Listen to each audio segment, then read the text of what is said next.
Elon Musk is burning an initial $55 billion on a chip-making terafab, despite having zero expertise and no hope of seeing a single usable chip before 2028. This unprecedented capital drain is a pre-IPO nightmare for SpaceX, betting everything on the hope that poached Taiwanese talent can replicate decades of TSMC's engineering brilliance in the Texas desert. High-end chips to power his cars, Optimus robots, FSD, servers, that are in their supercomputers, things like that. So he said, I'm going to make my own, and as we know, this is a intense and unbelievable undertaking, right?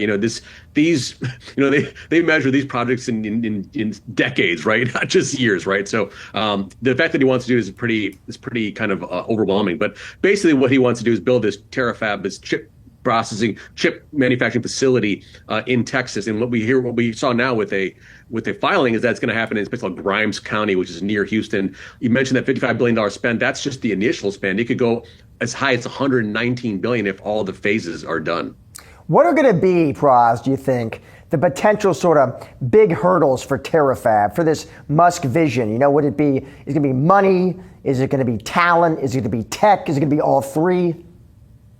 I really think you nailed it there. It's going to be all three, but I, as someone who's not necessarily a chip expert, what I've heard though is that to make a facility like this is very difficult because you got to have good sort of, you want to be able to make enough chips that are actually of quality, right? You're going to go through a lot of process where you get chips that aren't ready, that aren't good enough for use, right? I think I guess it's called, the throughput or the output of a TSMC factory or a Samsung factory. They're able to iterate and make it such that they can get a good yield, I guess, of their chips. I think that'll be the big issue, Josh, is they build everything out, they have the design they want, and they got to actually make these things, and they may not get the yield that they want. It's going to cost more money, you need more people and more expertise. And they've also been supposedly hiring people from Taiwan, from TSMC potentially to come help them. What is the timeline here, Praz? When might we see these chips? Is Musk saying, are analysts taking a stab at it? My understanding is that this is just early. I mean, look, on June 3rd, there's a filing that said this is actually just to get the actual abatement for the county tells it to get the money to get an abatement to make this thing. It's going to take years. It takes years to build these facilities, not just the actual building, but then all the equipment and get it all set up. Morgan Stanley had a note out a couple weeks ago saying that you wouldn't see the first chips until mid 2028 at the earliest. So that's what we're talking about. Musk is working with Intel on this, Praz. Explain that relationship to us. So apparently, Musk has said, I think people have probably brought up the fact that, hey, you have no expertise in making chips, and then we heard this an Intel announcement where they're going to use, I think it's called the 14A is this process that Intel hasn't even done yet. It's for their high end chips.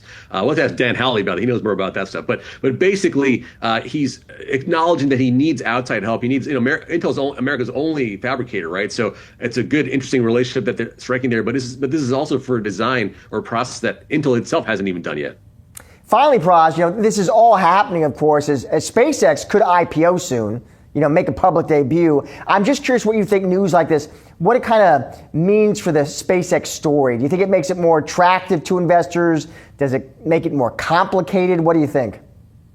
I think traditionally speaking, if before a public offering, a company probably wouldn't start making massive capital outlays, multi-year projects, talking hundreds of billions of dollars. You don't necessarily wouldn't see that. SpaceX is its own thing. It's this thing that we probably are never going to see again, right? This massive rocket launching company that started from nothing, and now people are sort of on the Musk train, and they're okay. Hey, this is what SpaceX should be doing. They should be investing heavily in R&D and capital outlays. They should be doing these things that will make this not just a 10x stock, but like a 100x or 200x stock, right? So I think from a enthusiasm point of view, it probably doesn't dissuade people who are originally going to buy the stock. But we talk about these roadshows, right? And if you're these banks that are looking at allocations, and they're telling themselves, maybe we don't want that big of an allocation. This company's just going crazy with.